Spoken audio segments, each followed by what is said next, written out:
할렐루야. 평안하십니까? 승리하셨습니까? 두려움 없이 사셨습니까? 두려움 없이 사는 건 불가능하다 말씀드렸습니다. 그죠? 우리는 다 누구나 두려워하는 삶을 삽니다. 인생이 한계가 있기 때문에 두렵습니다. 우리가 무한한 능력을 가지고 있지 않기 때문에 두렵습니다. 우리는 우리보다 더 큰 것을 보면 다 두려워합니다. 여러분, 멧돼지를 산에서 만나면 할 수 있는 최선의 방법이 무엇입니까? 도망가는 겁니까? 도망가면 막 쫓아온대요. 그래서 혹시 여러분 몸에 이렇게 가지고 있는 것들이 있으면 자신을 크게 비추면, 이렇게 크게 만들면 좋대요. 그래서 우산 같은 거 있으면 우산을 쫙 펴면 이게 좀 울리는 것 같은데요. 이게 이렇게 커지잖아요. 그죠? 그러면 그 큰 덩치를 보고 달려오지 않는다는 거죠. 이게 곰을 혹시 만나면, 이렇게 미국에도 이렇게 곰을 혹시 한 번씩 만날 때가 있잖아요. 그러면 막 죽은 척하고 이렇게 가만히 있지 말고 사실은 자기 몸을 더 크게 이렇게 보여주면 도망간대요. 동물들도 똑같아요. 자기보다 더 큰 것을 보면 두려워합니다. 섣불리 달려들지 못합니다. 우리도 똑같아요. 우리보다 더 큰 존재가 있으면 두려워합니다. 우리보다 더 힘이 있는 존재를 보면 두려워합니다. 그런데 사실 우리가 두려워하는 그 두려움의 대상들이 정말 절대적인 힘을 가지고 있고 능력을 가지고 있는 존재가 아니라는 사실을 우리가 알 필요가 있다는 거죠. 우리를 둘러싸고 있는 환경이 엄청난 힘을 가지고 우리를 괴롭힐 수 있는 그런 존재라고 생각하지만, 그러나 그렇지 않습니다. 우리가 바라보고 있는 주변의 사람들이, 그들이 뭔가 작정을 하면 우리에게 어떤 해를 끼칠 수 있을 것처럼 우리는 그렇게 느껴요. 두려워해요. 성경에서 보면 아브라함이 바로 앞에서 두려워하고 아비멜렉 앞에서 두려워합니다. 우리가 지난주에 우리가 살펴봤던 것처럼 이삭이 아비멜렉 앞에서 여전히 두려워합니다. 왕이라고 하는 존재가 나에게 어떤 해를 끼칠 수 있을 거라고 생각하기 때문이죠.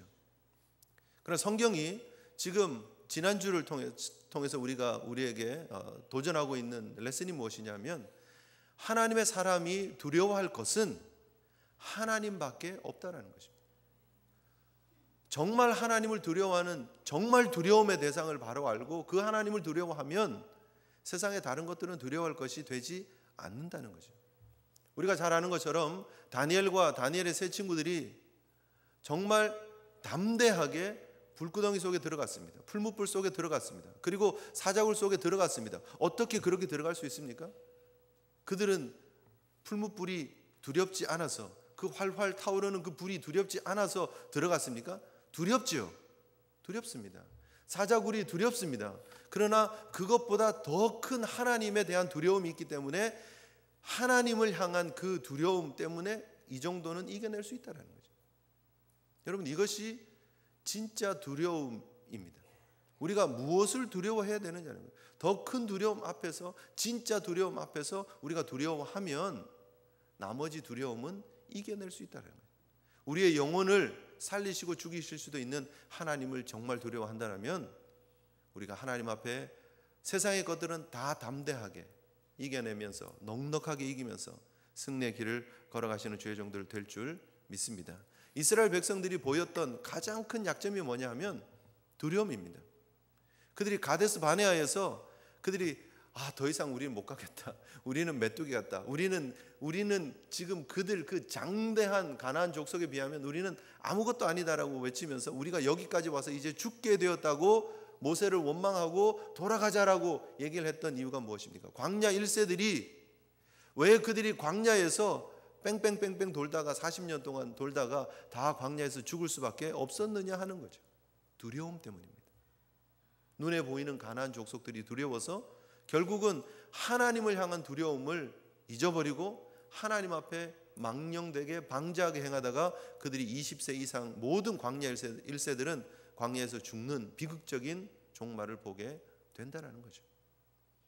여호수아와 갈렙은 그 가나안 족속들이 안 두려웠겠습니까? 두려워하는 마음이 있을 수 있죠. 야, 이들이 정말 강하기는 강하네. 이들이 군대는 강하네. 이들의 성벽은 크고 두껍네.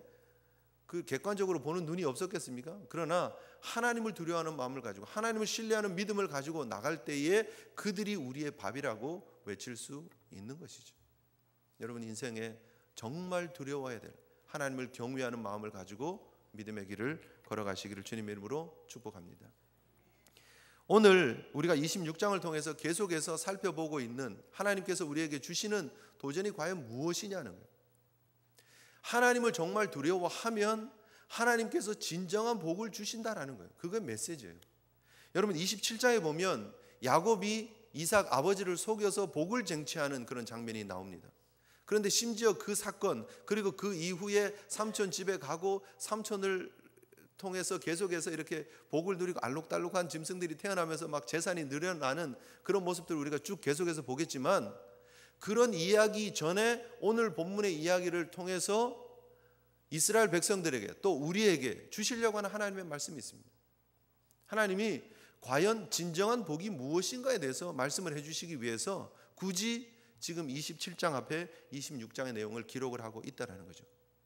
이삭이 아비멜렉 앞에 섰을 때, 블레셋 땅에 갔을 때 어떤 일을 경험했던 것인가를 보여주면서 진정한 복이 무엇이다라고 우리에게 말해주고 있는 것입니다. 여러분 오늘 본문의 시작이 어떻게 됩니까? 12절 우리 같이 한번 읽어보겠습니다.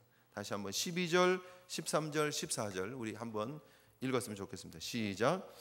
이삭이 그 땅에서 농사하여 그 해에 100배나 얻었고 여호와께서 복을 주심으로 그 사람이 창대하고 왕성하여 마침내 거부가 되어 양과 소가 떼를 이루고 종이 심이 많음으로 블레셋 사람이 그를 시기하여. 아멘입니까? 복받은 소리 맞습니까? 복받은 거 맞죠? 구약에는 물질적인 복을 통해서 하나님께서 복 주시는 것을 보여주시는 것도 많습니다. 오늘 본문의 장면이 분명히 하나님께서 함께 하셔서, 여호와께서 함께 하셔서 이삭이 거부가 되고 창대케 되고 잘 되었다 하는 얘기를 보여주고 있는 것 맞습니다. 그런데 이것이 복은 맞지만, 하나님이 주신 복이 맞기는 맞지만 이것이 진짜 복이냐가 오늘 우리에게 주고 있는 질문입니다. 이게 진짜 복일까? 우리는 이 본문을 보면서 은혜 받습니다. 야, 역시 하나님을 믿으면 복 받는 거구나. 하나님을 믿으면 100배나 얻고, 엄청난 복을, 사람으로서는 쟁취할 수 없는, 얻을 수 없는 복을 누렸다는 그런 표현입니다. 일반적으로 농사를 하면 하나를 심으면 얼마를 걷습니까? 하나를 심으면 하나를 걷는 건 농사의 원칙은 아니죠, 그죠? 많은 걸 얻죠. 일반적으로 농사하는 법칙을 보면 25에서 50배를 얻는데요. 일반적으로 농사를 하면. 근데 지금 100배를 얻고 숫자를 그대로 100을 100으로만 받아도 다른 사람들이 하는 갑절 혹은 4배 정도는 얻었다 이런 얘기잖아요. 무슨 말입니까? 사람들이 얻는 수확과는 비교할 수 없는 엄청난 은혜를 복으로 누렸다는 거예요. 물질적인 복을 누렸다는 거예요. 우리는 이 말씀을 보면 부러워합니다. 창대하고 거부가 되고 잘 되고 왕성하고 이런 얘기 들으면 좋다 얘기입니다. 그런데 여러분, 성경이 지금 오늘 우리에게 말하고 있는 것은 이삭이 그래서 하나님의 복받은 인생이었다, 끝, 이렇게 끝나는 것이 아닙니다. 사실은 이 12절, 13절, 14절 이 짧은 기록, 이 다음에 나타나는 사건이 훨씬 깁니다. 그리고 이것이 우리에게 주려고 하는 진짜 메시지가 있다는 사실 우리가 기억해야 됩니다. 만약에 이것이 하나님의 복이고 이것이 우리가 추구해야 될 복이라면 여기서 끝나야 합니다. 만약에 이스라엘 백성들에게 주려고 하는 것이 하나님이 함께 하시면 너희들이 물질의 복을 받아 누리고 넉넉하고 창대하고 부자가 될 것이다, 잘 하나님 섬겨라, 끝, 그랬으면 이스라엘 백성들이 출애굽할 필요도 없었죠. 사실은 출애굽을 왜 합니까? 사실은 가나안 땅과는 비교할 수 없는 비옥한 땅이 나일강 하류 델타 지역에 있는데요. 삼각주 지역이라고 말하죠. 이 델타 지역이 너무너무나 비옥한 땅입니다. 하나님께서 만약에 이스라엘 백성들에게 주시려고 하셨던 것이 물질의 복이었다면 모세를 이스라엘 백성들에게 보내고 그 이스라엘 백성들이 왕성했다 그러잖아요. 강성했다 그러잖아요. 그 백성들을 데리고 뭐 하면 되죠? 쿠데타 일으키면 되는 거예요. 반란을 일으키면 되는 거예요. 바로를 쫓아내면 되는 거예요. 그 땅을 쟁취하고 차지하면 되는 거예요. 너무나 쉬운 이야기예요. 왜 가나안으로 데려갑니까? 하나님께서? 그러실 필요가 전혀 없죠. 물질의 복을 주시려고 하는 것이 하나님의 목적이었으면 사실은 이집트를 쟁탈해내는 게 더 쉬운 거예요. 우리가 아는 것처럼 모세를 통해서 하나님께서 10번의 재앙을 주셨습니다. 이집트가 완전히 그로키 상태가 아니라 완전 KO가 되었어요. 이집트가 KO가 됐어요. 더 이상 싸울 기력이 없었어요. 끝난 거예요. 그때 하나님께서 모세를 보내면서 이제는 네가 바로의 자리에 올라가거라. 그럼 끝이에요. 그렇잖아요. 그리고 이집트 사람들이 이스라엘 백성들을 섬기게 하라. 그러면 이제 이집트 사람들이 벽돌 굽고 이집트 사람들이 섬기고 수종 들고 노예 생활하고 그리고 이스라엘 백성들이 잘 먹고 잘 살고 떵떵거리면 우리가 그리는 부자가 되고 번영하는 것이 하나님의 축복이라고 생각하는 그림의 완성이 이루어지지 않겠느냐는 거예요. 하나님이 그것을 못하셔서 이스라엘 백성들을 출애굽시키셨느냐 하는 거죠. 오늘 본문의 내용이 사실 과연 우리가 소위 말하는 번영신학, 우리가 소위 말하는 예수 믿으면 잘 됩니다 하는 것을 보여주기 위한 그림이냐라는 거죠. 그렇지 않다라는 것입니다. 하나님께서 이 창세기를 통해서 계속해서 우리에게 반복적으로 메시지를 주시는 내용이 무엇이냐 하면 하나님의 진정한 복이 무엇인지를 아브라함을 통해서 이삭을 통해서 이삭의 후손들을 통해서 이스라엘 백성들에게 또 저와 여러분들에게 주시기를 원하시는 것이라는 거죠. 자, 여러분 오늘 본문에 보면 이렇게 복을 받고 창대하고 왕성하고 거부가 되고 그렇죠? 밀리어네어가 아니라 빌리어네어가 된지 모르죠. 그랬는데 그가 오히려 블레셋 사람들과의 컨플릭트 속으로 들어갑니다. 갈등과 문제 속으로 들어갑니다. 오히려 그 부유했던 그 물질 때문에 오히려 문제가 시작이 됩니다. 이 사건이 사실은 처음 일어난 사건이 절대 아니죠. 아버지 때를 거슬러 가서 한번 보십시오. 창세기 12장에 하나님께서 아브라함을 부르셨습니다. 본토 친척 아비 집을 떠나서 내가 내게 약속할 땅 가나안으로 가라 그랬습니다. 갔는데 거기에 흉년이 들었습니다. 그래서 애굽으로 내려갔습니다. 애굽으로 내려가서 자기 아내를 누이라고 속였다가 부자가 돼서 다시 애굽을 나옵니다. 돈 많이 벌어왔어요. 부자가 됐어요. 그런데 오히려 그것이 갈등의 시작입니다. 창세기 13장에 가면 그 일로 인해서 무슨 일이 벌어집니까? 자기 조카 롯과 갈라지는 사건이 나옵니다. 오히려 물질적인 축복이 아님을 성경은 반복해서 계속 얘기를 해주고 있습니다. 물질적인 넉넉함이 물질적인 부요함이 단지 이 땅에 하나님의 사람이 누려야 될 진정한 복이 아니라는 것을 보여주고 있는 거예요. 오히려 그것이 갈등을 일으키고 있고 그 일로 인해서 롯은 어디로 가죠? 소돔 땅을 향해서 갑니다. 에덴처럼 물된 동산처럼 너무너무나 비옥한 땅처럼 보이는 그 땅을 향해서 갑니다. 그 롯이 떠나고 난 다음에 하나님께서 아브라함에게 나타나셔서 말씀을 하시잖아요. 동서남북 사방을 보라고. 하나님께서 주시는 축복이 무엇인지에 대해서 얘기를 하십니다. 너는 눈을 들어서 북과 남과 동과 서를 바라보아라. 보이는 땅을 내가 내 자손에게 주리니 영원히 이르리라. 내가 내 자손이 땅의 티끌같이 하리니 사람이 땅의 티끌을 능히 셀 수 있을진데 내 자손도 세리라. 너는 일어나 그 땅을 종과 횡으로 다녀보아라. 그것을 내게 줄 것이다. 하나님께서 주시는 약속은 비옥한 땅이 아니었어요. 정말 물질의 복이 정말 축복이었으면 하나님께서 이집트에서 나오지 않게끔 하는 게 맞고요. 나왔다면 소돔과 고모라를 향해서 보내는 게 맞는 거예요. 그게 더 비옥한 땅이니까. 그런데 성경은 롯을 그곳으로 보내고 아브라함은 그 유다 땅, 정말 사실은 땅 별로 안 좋거든요. 사실은 가치로 보면 정말 안 좋습니다. 그냥 거의 황토빛 사막 같은 그런 땅입니다. 전혀 이집트 나일강 근처랑은 비교할 수도 없는 땅입니다. 지금 오늘 본문에 있는 블레셋 땅과 비교도 할 수 없는 땅입니다. 오히려 블레셋 땅 가자 지구 그쪽은요 평지예요. 농사하기 좋은 땅입니다. 소돔 땅 좋은 땅입니다. 그 땅은요 오히려 평평한 땅입니다. 오히려 여리고 근처는요 농사짓기 좋은 땅입니다. 그런데 하나님이 아브라함에게 주신 땅은요 젖과 꿀이 흐르는 땅이라 그랬는데 사실 그렇지 않습니다. 메말라 있는 땅입니다. 보잘것없는 땅입니다. 대책 없는 땅입니다. 그런데 오히려 그 땅으로 하나님께서 보내시고 그 땅을 내가 너와 너 자손에게 주겠다라고 얘기를 하십니다. 이스라엘 백성들이 지금 바라보며 꿈꾸며 들어가야 될 가나안 땅은 역시 아브라함에게 약속하신 이 보잘것없는 땅입니다. 그런데 왜 하나님께서 그 이스라엘 백성들을 이곳으로 이끌어 오시느냐는 거예요. 왜 하나님께서 우리 인생을, 예수 믿는 사람들의 인생을 비옥하게 하시고 거부가 되게 하시는 것으로 끝나게 하는 것이 아니라 힘들고 어려운 인생으로 몰아가시느냐 하는 거예요. 저와 여러분들의 삶에 벌어지는 이런 아픔들, 고통들을 어떻게 해석할 수 있느냐 하는 거예요. 왜 아비멜렉이, 왜 블레셋 사람들이 그 중요한 우물을 막느냐는 거예요. 우리의 관심이 너무 잘못된 곳에 가 있습니다. 하나님께서 이 이삭이 잘 되는 모습을 보여주는 이유는 뭐냐면, 사실 이삭은 농사 짓는 사람은 아닙니다. 유목하는 사람입니다.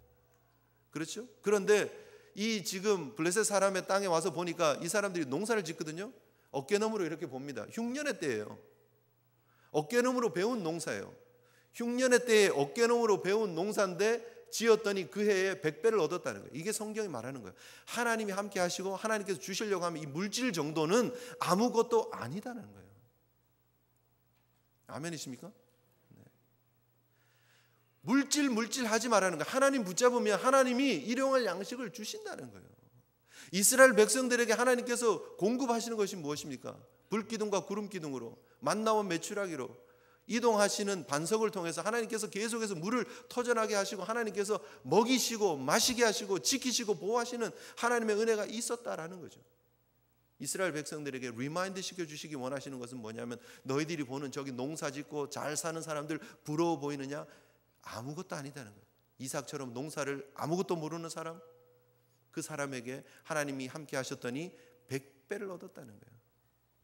농사 전문가들은 따라올 수도 없을 정도의 수확을 얻을 수 있으니까 하나님만 보라는 거예요 지금. 그리고 그 이삭의 삶의 그 후반 부분을 보여주는 거예요. 농사 짓고 잘 되는 부분만 보여주는 것이 아니라, 그리고 난 다음에 벌어지는 컨플릭트를 통해서, 문제들을 통해서 과연 이삭이 진정 누렸던 복은 무엇인가를 광야 2세들에게 보여주기를 원하는 거예요. 오늘 저와 여러분들에게 보여주기를 원하는 거예요. 단순히 1차원적으로 눈에 보이는 복을 향해서 쫓아가지 마십시오. 그것은 이따가 사라지기도 하고, 오히려 그 일로 인해서 문제가 일어나기도 하고, 오히려 그 일로 인해서 성공한 것 때문에, 잘된 것 때문에, 넉넉한 물질 때문에 시험에 빠지기도 하고 타락하기도 한다는 사실을 우리가 기억할 필요가 있습니다. 오늘 본문이 우리에게 보여주고 있는 진정한 복은 무엇이냐? 오히려 떠났더니, 오히려 쫓겨났더니, 오히려 하나님만 보고 움직였더니, 사실 이 우물은 너무너무 소중한 것입니다.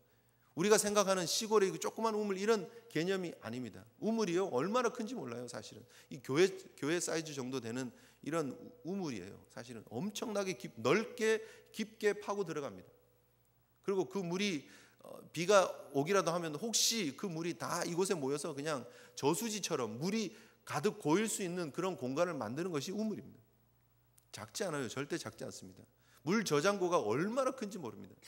여러분 뉴저지 지역에 가면 그 유조 공장, 기름 공장들 많잖아요, 그죠? 거기 보면 큰 기름 탱크 있죠. 그런 큰 기름 탱크가 땅 속에 들어가 있다고 보시면 됩니다. 산 속에 막 들어가 있다고 보시면 됩니다. 그만큼 큰 이 수조 같은 것들이 들어가 있는 게 우물이에요. 그들의 물 개념이에요, 사실은. 어떻게든지 모아놓고 어떻게든지 그거 가지고 생명을 지켜나가는 그런 개념이에요. 그런데 그 생명같이 소중한 우물을 포기하고 떠나는 거예요, 지금 이삭이. 왜 생명 같은 우물을, 소중한 우물을 3번이나 버리고 떠나느냐는 거예요. 3번이나. 하나님의 사람은 우물로 사는 게 아니라는 거예요. 하나님의 사람은 우리 눈에 보이는 것, 이것 없으면 죽을 것 같은 것, 이것 붙잡고 사는 것이 아니라 이거 없으면 죽는 그런 상황일지라도 버리고 하나님 붙잡고 사는 것이다라는 걸 보여주는 거예요. 가나안을 향해서 들어가는 광야 2세들에게 너희들이 눈에 보이는 것 가지고 현혹되지 마라. 너희들의 생명처럼 소중한 우물이 중요한 것이 아니라 하나님이 중요하다는 것을 반복해서 말씀을 해주고 있는 것입니다. 이삭은 그 블레셋 사람들이 메꾸고 그럼 떠나고, 다시 가서 또 파면 우물이 나오고, 와서 또 메꾸면 또 떠나고. 오늘 이름이 3번 나옵니다, 그죠? 이름이 뭐죠, 여러분? 우물을 팠는데 우물 이름이 나옵니다. 뭐라고 나옵니까? 여러분 성경에 보면 혹시 교회에서 나눠준 성경을 가지고 계시면 밑에 그 샘의 이름이 있고 그리고 샘에 대한 그 이름의 뜻이 나와 있습니다. 그죠? 에색이라고 나와 있죠. 2번이라고 되어 있고 에색이라고 되어 있고 밑에 보면 뭐라고 나와 있습니까? 에색의 뜻이 뭐라고요? 다툼. 안 보이십니까, 여러분? 어디죠? 20절 보시면 에색이라고 나오죠. 그죠? 다툼으로 말미암아 그 우물 이름을 에색이라 했다. 보면 에색 옆에 2번이라고 되어 있습니다. 그 2번을 성경 밑에 쭉 내려가시면 보시면 다툼이라고 되어 있죠. 그죠? 다툼. 그다음에 조금 내려가셔서 21절에 보면 다시 우물을 팠는데 또 다툼입니다. 이름이 뭐라고요? 신나. 그 뜻은요? 대적함. 이 같은 어원에서 온 거예요. 에색이나 신나나. 그런데 이게 더 큰 강력한 의미예요. 그래서 다투었다를 넘어서서 이제는 막 싸운다 이런 말이에요. 그래서 대적했다 이런 말입니다. 그런데 그 다음에 한 번 더 옮겼습니다. 무슨 이름을 짓습니까? 4번에 르호봇이라고 합니다. 4번의 뜻은 뭐라고요? 장소가 넓다. 생명처럼 소중한 우물을 버렸습니다. 다툼의 자리에서 세상 앞에서 다투면서 그것을 움켜쥐면 성공입니까? 움켜쥐면 복입니까? 성경은 그렇지 않다라고 얘기를 하는 거예요. 그것을 버리고 포기하고 하나님의 방법을 붙잡으면 계속해서 그것을 포기하고 다음 자리로 옮겨가면 하나님이 주시는 진정한 복을 누린다는 거예요. 롯을 떠나보내고 난 다음에 창세기 13장에 하나님께서 주신 그 아브라함에게 나타났던 그 축복을 지금 이삭의 인생에 다시 한번 보여주시는 거예요. 네가 보기에 이 생명같이 여겨지는 이 우물이 소중하냐? 그러나 내가 더 중요하다. 나만 보고 따라가라는 거예요. 그래서 계속해서 옮겨가서 결국은 부엘세바까지 이르게 됩니다. 부엘세바가 어디입니까? 하나님 주신 약속의 땅 가나안의 남쪽 경계입니다. 하나님 주신 가나안의 경계가 북단에서부터 남쪽 부엘세바까지, 그 부엘세바로 하나님께서 몰아가시는 거예요. 뭘 통해서요? 고난을 통해서, 역경을 통해서. 하나님이 정말 주시려고 하는 것은 그 인생에 하나님이 역사하시는 모습들을 보여주시기 원하시는 거예요. 우리 인생 가운데 하나님께서 주시는 진짜 복은요, 아비멜렉이 보았던 여호와께서 너와 함께 하심을 우리가 분명히 보았으므로에 있음을 믿으시기를 바랍니다. 우리의 삶에 하나님이 함께 하심을, 우리의 삶에 하나님이 역사하심을 보여주는 것, 그것이 진짜 복이라는 거예요. 오늘 본문에 나타나는 그 일을 통해서 하나님께서 우리에게 진짜 복이 무엇인지를 보여주시는 거죠. 여러분 재밌지 않습니까? 이렇게 아비멜렉과 군대 장관 비골이 찾아왔습니다. 그리고 와서 이 옛날에도 사실 한번 언약을 맺었었거든요. 창세기 21장에 보면 아버지 아브라함과 한번 언약을 맺었었어요. 부엘세바에서. 근데 지금 다시 와서 언약을 맺습니다. 그리고 와서 정말 다시 한번 무릎을 꿇고 하나님의 살아계심을 인정을 하는 그런 모습을 보여줍니다. 그런데 이것이 하나님께서 약속하신 그 약속의 언약이었다는, 언약의 완성이었다는 사실을 우리는 기억하셔야 됩니다. 아비멜렉이 옵니다. 지금 오늘 보면 아비멜렉과 아웃삿과 군대 장관 비골이 옵니다. 그리고 그들이 와서 언약을 맺자고 합니다. 그들이 이삭 앞에 엎드립니다. 이것이 무엇이 이루어지는 것입니까? 창세기 21장에 이루어졌고 또 창세기 26장에 이루어진 이 내용이 지금 무엇을 말하고 있습니까? 이것은 하나님께서 주신 언약, 하나님께서 주신 약속이 살아있고 그것이 반드시 이루어지는 것임을 보여주고 있습니다. 여러분 창세기 아브라함의 이야기의 시작이 어떻게 합니까? 창세기 12장 한번 보십시오. 다시 한번 가셔서 여러분 잘 아시는 말씀이지만 다시 한번 보겠습니다. 이게 왜 이렇게 소중하냐는 거예요. 오늘 사건이 왜 이렇게 중요하냐 하는 것이죠. 창세기 12장 1절, 2절, 3절을 우리가 다시 한번 보도록 하겠습니다. 이게 너무너무나 중요한 부분이죠.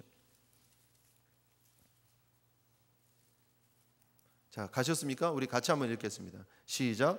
여호와께서 아브라함에게 이르시되 너는 너의 고향과 친척과 아버지의 집을 떠나 내가 내게 보여줄 땅으로 가라. 내가 너로 큰 민족을 이루고 내게 복을 주어 내 이름을 창대하게 하리니 너는 복이 될지라. 너를 축복하는 자에게는 내가 복을 내리고 너를 저주하는 자에게는 내가 저주하리니 땅의 모든 족속이 너로 말미암아 복을 얻을 것이라 하신지라. 땅의 모든 족속이 너로 말미암아 복을 얻을 것이라. 이 말씀의 성취가 여기서 이루어지고 있는 거예요. 아비멜렉이 와서 엎드리고 언약을 맺자라고 하는 이 얘기 속에 성취되어지고 있는 하나님의 언약을 볼 필요가 있다는 거죠. 이스라엘 백성들에게 말하고 있는 내용이 무엇입니까? 하나님이 하신 말씀은 반드시 이루어지고 하나님의 신실하심, 하나님의 능력으로 이 일을 이루신다는 거예요. 약속의 땅을 주신다고 하신 그 하나님의 언약이 반드시 이루어진다는 거예요. 약속의 땅을 들어가려고 하는 광야 이세들에게 하나님의 이 말씀의 신실하심을 붙잡고 믿음으로 전진하라는 거죠. 여러분, 창세기 26장에서 하나님께서 아비멜렉 앞에서 두려워 떨고 있던 이삭에게 주신 말씀이 있었습니다. 내 자손을 하늘의 별과 같이 번성하게 하며 이 모든 땅을 내 자손에게 주리니 내 자손으로 말미암아 천하 만민이 복을 받게 될 것이다. 26장 4절에서 분명히 이삭에게 주고 있는 언약의 말씀이었고 그것이 아비멜렉이 와서 엎드려 절하는 모습으로 이루어졌습니다. 천하 만민이 엎드리는 모습으로. 이것이 무엇을 보여주고 있습니까? 궁극적으로 아브라함과 이삭의 후손으로 오실 예수 그리스도께서 모든 인류를 향한 구원자로서 모든 천하 만민이 그분 앞에 와서 복을 얻게 되는 그 그림을 보여주고 있는 것이라는 거예요. 그것을 예표하고 있는 것입니다. 그리고 그 예수 그리스도 임마누엘 하나님이 우리와 함께하고 계심을 이삭이 보여주었던 것처럼 우리 속에 하나님이 우리와 함께 하시는 임마누엘의 모습을 보여주는 삶, 그리고 그 예수를 통해서 천하 만민이 복을 얻게 하는 그 삶, 바로 그것이 진짜 복을 누리는 삶이라는 것입니다. 아멘이십니까? 여러분, 세상에서 여러분이 더 많이 누리고 더 부자가 되고 더 높은 자리에 올라가고 그래서 그것으로 내가 하나님의 복을 이 땅에 보여주겠다라고 착각하지 마십시오. 여러분이 성공해야 하나님이 하나님 되시는 건 아닙니다. 여러분이 부자가 되어야 하나님이 하나님 되시는 것이 아닙니다. 여러분이 부자였을 때나 여러분이 그렇지 않을 때나, 오늘 본문을 보면 이삭이 거부가 되었을 때나 이삭이 쫓겨 다닐 때나 여전히 하나님은 하나님 되심을 믿으시기를 바랍니다. 우리의 삶에 어떤 일이 있더라도, 우리의 삶에 어떤 상황이 있더라도, 우리의 삶에 이 삶이 존재하고 있는 이유는 하나님이 살아계심을, 하나님이 나와 함께하고 계심을, 하나님이 예수 그리스도를 통해서 모든 인류를 구원하실 구원의 계획을 가지고 계심을, 그 구속사적인 사역 앞에 우리의 삶이 쓰임받는 것, 그것이 진짜 복이라는 사실을 기억하시는 저와 여러분 되었으면 좋겠습니다. 그러면 우리의 삶의 모습이 바뀝니다. 오늘 본문에 여러분 이삭의 삶이 너무너무 아름답잖아요, 그죠? 여러분 분명히 기억하십시오. 우리의 삶이 예수 잘 믿지만 어려움이 있을 수 있습니다. 요한복음 15장 18절 19절에 뭐라고 얘기를 합니까? 세상이 너희를 미워하면 너희보다 먼저 나를 미워한 줄 알라. 너희가 세상에 속하였으면 세상이 자기의 것을 사랑할 것이나 너희는 세상에 속한 자가 아니요 도리어 내가 너희를 세상에서 택하였기 때문에 세상이 너희를 미워하느니라. 세상이 우리를 미워하는 것은 당연한 거예요. 우리는 세상에 속한 사람이 아니기 때문에. 이삭을 미워하고 블레셋 사람들이 질투하는 것 당연한 거예요. 왜요? 소속이 다르기 때문에. 로마서 8장 17절로 18절에 자녀이면 또한 후사 곧 하나님의 후사요 그리스도와 함께한 후사니 우리가 그와 함께 영광을 받기 위하여 뭐라고요? 고난도 함께 받아야 될 것이니라. 고난도 함께 받아야 될 것이니라. 생각건대 현재의 고난은 장차 우리에게 나타날 영광과 좋게 비교할 수 없다 그랬습니다. 아멘이십니까? 네. 우리의 고난이 있어요. 어려움이 있어요.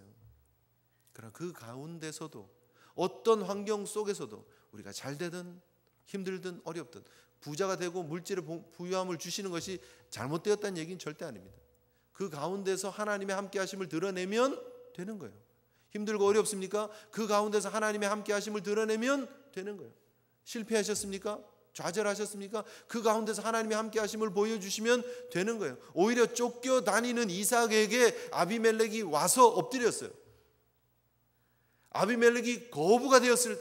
이삭이 거부가 되었을 때 아비멜렉이 찾아와서 야, 비법을 좀 가르쳐 달라고, 내가 그 복을 좀 누렸으면 좋겠다고가 아니라 그가 쫓겨다니면서 브엘세바까지 갔을 때 거기에 찾아와서 하나님이 너와 함께 하심을 보았다라고 얘기를 하는 거예요. 오히려 실패한 상황인데, 쫓겨다니는 상황인데 하나님이 함께 하심을 보았다는 거예요. 여러분, 이게 역설적인 신앙이고 믿음인 줄 여러분 기억하시면 좋겠습니다. 하나님 우리에게 주시는 테스트입니다. 하나님 우리에게 주시는 삶의 연단입니다. 이삭이 보여준 것이 무엇입니까? 마태복음 5장 5절의 말씀처럼 온유한 자는 복이 있나니 그들이 땅을 기업으로 받을 것입니다. 정말 온유한 모습으로. 5장 9절에 화평케 하는 자는 복이 있나니 저희가 하나님의 아들이라 일컬음을 받을 것이며, 온유한 자로, 화평케 하는 자로, 싸우지 않고 다투지 않고 그가 그 자리를 떠납니다. 우물을 포기하고 갑니다. 그랬더니 아비멜렉이 와서 언약을 맺지 합니다. 그리고 그가 이삭 앞에 엎드립니다. 여러분, 어떻게 이삭이 이렇게 할 수 있었느냐는 거예요. 이삭은 내성적이고 성격이 착하고 온유한 사람이어서, 성격이 대단한 사람이어서 그렇습니까? 그렇지 않습니다. 성경이 지금 말하려고 하는 내용이 무엇입니까? 이삭이 정말 성격이 좋아서 그냥 포기하고, 아니면 겁이 많아서 포기하고, 그 얘기를 하는 것이 절대 아닙니다. 이삭이 그렇게 모든 것을 생명처럼 소중한 우물을 포기하고 그가 옮겨갈 수 있었던 것은 하나님이 나와 함께 하시기 때문이라는 믿음으로 갔다라는 거예요. 그것을 성경은 아비멜렉의 고백을 통해서 증언하고 드러내고 있는 거예요. 여러분, 우리가 어떻게 이 땅에 온유한 자의 삶을 삽니까? 어떻게 우리가 화평케 하는 자의 삶을 살아갈 수 있습니까? 하나님이 살아계심을 믿으시면 되는 줄 믿습니다. 억울할 때 있어요, 여러분. 그렇죠? 답답할 때 있어요. 막 그냥 원수 갚고 싶을 때가 있어요. 그런데 성경은 이렇게 얘기를 합니다. 로마서 12장 17절 이하에 아무에게도 악으로 갚지 말고 모든 사람 앞에서 선한 일을 도모하라. 할 수 있거든 너희로서는 모든 사람과 더불어 화목하라. 내 사랑하는 자들아, 너희가 친히 원수를 갚지 말고 하나님의 진노하심에 맡기라. 기록되었으되 원수 갚는 것이 내게 있으니 내가 갚으리라고 주께서 말씀하시니라. 내 원수가 줄이거든 먹이고 목마르거든 마시게 하라. 그리함으로 내가 숯불을 그 머리에 쌓아 놓으리라. 악에게 지지 말고 선으로 악을 이기라. 악에게 지지 말고 선으로 악을 이기라. 아멘이십니까? 어떻게 우리가 그 악을 이겨낼 수 있습니까? 하나님이 나와 함께 하고 계시고 하나님께서 내 편이심을 믿으면 묵묵히 이겨내게 되는 줄 믿습니다. 속이 터지고 천불나고 정말 그냥 화딱지가 나고 막 그런 상황이 있습니까? 억울합니까? 답답합니까? 하나님을 신뢰하는 믿음으로 이겨내시면 그 속에 하나님의 영광이 나타나는 줄 믿습니다. 그래야 하나님의 역사가 나타나는 거예요. 그래야 교회가 능력을 보여주는 거예요. 오늘날 현대교회가 왜 이 모양이 되었습니까? 왜 이 모습이 되었습니까?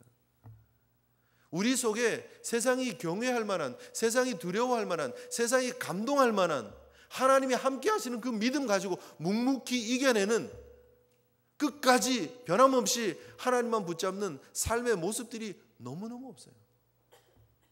조금만 좋은 일 있으면요, 막 하나님 축복하셨다 그러고 막 난리가 납니다. 조금만 어려움이 있으면요, 막 난리가 나고, 이런 하나님 내가 어떻게 믿냐 그리고 포기하고 낙심하고 원망하고 좌절하고 곧 쭉 빠져 있고 어깨에 축 늘어뜨리고 있고. 여러분, 이게 아닙니다. 이 땅에서 여러분 뭐 3중, 5중, 뭐 10중, 20중 그런 축복 받아 누리는 게 그게 진짜 하나님이 주시는 복의 핵심이 아닙니다. 파지티브 띵킹, 긍정의 힘, 그거 가지고 우리가 잘 되고 부자 되고 그게 복음의 핵심이 아닙니다. 하나님이 나와 함께하고 계심을, 그 복음의 능력이 나와 함께하고 계심을 드러내는 삶, 그것이 우리가 이 땅에 존재하고 있는, 살아야 될 진짜 이유임을 믿으시기를 바랍니다. 우리 제일성도 여러분, 우리의 삶에 어려움이 있습니다. 아픔이 있습니다. 고난이 있습니다. 때로는 또 잘 되기도 하죠. 잘 될 때 교만하지 마시고 우쭐대지 마시고, 힘들 때 낙심하지 마시고, 어떤 상황 속에서도 여전히 나와 함께하고 계시는 그 하나님을 드러내기만 한다면 우리의 삶은 하나님 앞에 가치 있고 의미 있고 진정한 임마누엘을 누리는 복된 삶이 되는 줄 믿습니다. 세상 앞에 우리가 보여줘야 됩니다. 너희는 세상의 소금이니 소금이 만일 그 맛을 잃으면 무엇으로 짜게 할 것이냐는 거예요. 우리가 세상의 빛인데 우리가 등경 위에 있는 비쳐 있는 그런 불이 되지 않으면, 모든 사람에게 비춰지지 않으면 어떻게 하느냐는 거예요. 그 비춰짐이 무엇입니까, 여러분? 성경이, 예수님께서 하시는 말씀이 무엇입니까? 우리의 행실을 보고 하나님 아버지께 영광 돌리게 하는 그 삶이 무엇입니까? 오리를 가게 하면 심리를 가게 하고, 오른뺨을 맞으면 왼뺨을 돌려야 되는 거예요. 겉옷을 달라면 속옷을 주는 거예요. 오른뺨을, 이게 제 오른뺨입니다. 오른뺨을 맞으려면 상대의 손바닥으로 맞는 게 아닙니다. 그렇죠? 제 오른뺨을 상대가 때리려면 이렇게 때리면 저는 이쪽을 맞게 돼 있죠. 그렇죠? 그런데 이 이스라엘 유대 관습 속에 아주 경멸하는, 상대를 모멸하는 그런 때림이 손등으로 때리는 겁니다. 손등으로 이렇게 촥 때리면 여기 와서 이렇게 탁 부딪히게 되겠죠. 그죠? 나를 모멸하고 나를 비하하고 나를 괴롭히고 나를 낮춰보는 그 사람의 그 때림 앞에 왼뺨을 돌려대는 것. 우리가 성공으로 그리는 그런 그림이 아닙니다. 우리의 착한 행실, 선한 행실은 하나님 나라에 속한 사람의 행실을 얘기를 하는 것입니다. 그 행실로 하나님께 영광을 돌리라는 것입니다. 우리의 성공으로 하나님께 영광 돌리라는 게 아니고, 하나님의 살아계심을 믿고 하나님이 나와 함께 하심을 믿고 빛과 소금의 삶을 살아간다는 것은 그럼에도 불구하고 나와 함께하고 계시는 임마누엘의 하나님을 드러내는 것, 그것이 진짜 믿음의 삶인 줄 믿습니다. 이것입니다. 여러분, 이 땅에 왜 교회가 능력을 잃어갑니까? 우리가 건물을 크게 못 지어서입니까? 그렇지 않잖아요. 요즘 교회가 얼마나 커졌습니까? 얼마나 멋지게 짓습니까? 뭐 10억, 20억 들여서 짓는 게 아닙니다. 100억, 200억 들여서 짓는 게 아닙니다. 요즘. 그런데 왜 교회가 능력을 자꾸 잃어갑니까? 하나님이 함께 하시는 건가? 퀘스천이 들게끔 하는 그런 일들이 벌어지고 있더라는 거예요. 에베소서 1장 3절 4절에 찬송하리로다 하나님 곧 우리 주 예수 그리스도의 아버지께서 그리스도 안에서 하늘에 속한 모든 신령한 복을 우리에게 주시되, 곧 창세전에 그리스도 안에서 우리를 택하사 우리로 사랑 안에서 그 앞에서 거룩하고 흠이 없게 하시려고, 창세전에 우리를 거룩하고 흠이 없게 하시려고 우리를 택하신 그 하나님께서 우리에게 주려고 하는 복은 신령한 복이라는 것입니다. 영적인 복을 얘기를 합니다. 우리 예수 잘 믿으면서요, 건강이 좋지 않을 수 있습니다. 예수 잘 믿으면서 물질로 쪼들림 당할 수 있습니다. 예수 잘 믿으면서 우리 자녀들이 잘못될 수 있습니다. 그런데 나와 함께하고 계시는 그 하나님을 보면서 그 하나님을 드러내는 믿음의 걸음을 한 걸음 한 걸음 걸어가다 보면 세상이라고 하는 아비멜렉이 와서 우리 앞에 와서 엎드리는 거예요. 아, 네가 진짜였구나. 내가 그때 너에게 조롱해서 야, 예수 믿으면서 그따위로 사냐? 예수 믿으면서 그렇게 고생하냐? 예수 믿으면서 왜 병 걸렸냐? 그때 내가 조롱하고 너를 괴롭혔는데 지금 와서 보니까 네가 진짜였구나 라고 얘기하고 엎드리는 것. 세계 모든 민족들이 와서 그 이름 앞에 엎드리는 것. 아브라함 앞에, 이삭 앞에, 예수 그리스도의 이름 앞에 엎드리는 것. 그것이 진짜 복음의 능력인 줄 믿으시기를 바랍니다. 그거 드러내는 거예요. 뭘 보여주십니까, 여러분? 우리의 온유한 삶, 평화를 나타내는 삶, 나의 능력으로 불가능합니다. 하나님이 주셔야 합니다. 하나님의 능력으로, 그 하나님의 살아계심을 믿고 그 하나님이 내 삶의 주인 되심을 믿고 간다면, 그 하나님을 드러낸다면 오늘 2014년을 살아가는 저와 여러분들이 하나님의 영광 드러내는 거룩한 삶이 나타나는 것입니다. 제가 제일 좋아하는 영화배우 한 명을 소개해 드리겠습니다. 누군지 아십니까? 흑인 배우인데 골든글로브상을 2번이나 받고 아카데미상을 2번이나 받았습니다. 글로리라고 하는 영화에서 조연상, 아카데미 조연상을 받고요. 트레이닝 데이라고 하는 것에서 주연상을 받고요. 아주 그냥 너무 멋있어요. 제가 허리케인 카러 영화가 있습니다. 허리케인이라고 하는 영화 있는데 너무너무 감동적으로 본 영화입니다. 그런데 여러분 잘 아시죠? 그죠? 누군지 대충은 아시겠죠? 꽤 유명한 사람입니다. 근데 이분이 지금 브로드웨이에서 연극을 하고 있습니다. Raisin in the Sun 이라고 하는 그런 연극에 나와서 지금 공연을 하고 있습니다. 그런데 그 공연에 후배 연기자들을 향해서 그가 권면한 내용이 있습니다. 인생의 가장 중요한 것은 아침마다 하나님 앞에 무릎을 꿇는 것이다 얘기합니다. 성공한 연기자입니다. 누가 봐도 성공한 연기자입니다. 배우입니다. 그런데 그가 하나님 앞에 아침마다 무릎 꿇는 것이 중요하다고 얘기합니다. 그래서 무엇을 얘기를 하느냐 하면 후배 연기자들한테 모여서 같이 기도회도 하고 그런데요. 후배 연기자들한테 아침마다 기도하는 걸 자꾸 잊어먹으면 어떻게 해야 되느냐. 잠자리에 들어갈 때 슬리퍼를 침대 밑에다 감춰 놓으라는 거예요. 잠자리에 들어갈 때 슬리퍼를 벗어가지고 슬리퍼를 침대 밑에다 이렇게 넣어놓으라는 거예요. 안쪽에다가 깊숙이. 아침에 일어났어요. 침대에서 내려오는데 슬리퍼가 안 보이니까 어떻게 해야 됩니까? 무릎을 꿇고 침대 밑에 손을 넣어서 이게 슬리퍼를 꺼내야 된다는 거예요.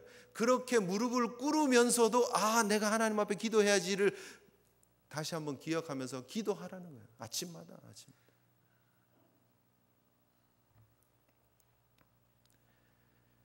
돈을 벌기 위해서 재능을 사용하는 것이 나쁜 것은 아니지만 그러나 물질적인 이익을 위해서 재능을 허비하지 말라 그랬습니다. 나는 그동안 수천만 달러를 벌어들이는 축복을 받았다. 그러나 중요한 것은 내가 그것을 죽을 때 갖고 갈 수 없다라는 것이다. 내가 얼마나 가졌느냐 보다 무엇을 가졌느냐가 중요하다. 이 멋진 배우는 제가 왜 그랬는지 이 배우가 마음에 들었어요. 옛날부터. 이게 코드가 맞아요, 저랑. 너무너무 제가 좋아하는 배우인데 이 배우가 이 말을 해서 더 좋아졌어요. 지금 큰일 났어요, 이제. 내가 얼마를 가졌느냐보다 무엇을 가졌느냐가 중요하다. 이 땅에 그가 1,000만 그보다 더 많은 돈을 가지고 있을 수 있죠. 그러나 그는 하나님을 소유한 사람입니다. 하나님의 은혜를 아는 사람입니다. 아침마다 무릎 꿇는 사람입니다. 그래서 그의 인생은 가치 있는 인생이고 영향력 있는 인생입니다. 오늘 저녁 우리를 필요로 하고 누군가에게 감동을 줄 수 있게 해달라고 그는 기도한다는 거죠. 도전을 줄 수 있는 인생, 감동을 줄 수 있는 인생, 하나님과 함께하는 인생. 여러분 얼마를 가졌느냐를 위해 살지 마시고 무엇을 가졌느냐를 드러내는 귀하고 값진 삶을 살아가시는 저와 여러분 되시기를 주님의 이름으로 축복합니다. 우리 함께 하나님 앞에 기도했으면 좋겠습니다. 하나님의 함께 하심을 드러내는 임마누엘을 나타내는 하나님의 사람으로 살게 하여 주시옵소서. 이것이 진짜 예수 믿는 사람의 힘이구나, 이것이 진짜 예수 믿는 사람의 능력이구나를 보여주는 반전 있는 삶, 도전 있는 삶을 하나님 살게 하여 주시옵소서. 우리 함께 하나님 앞에 다짐하면서 우리 그렇게 기도했으면 좋겠습니다.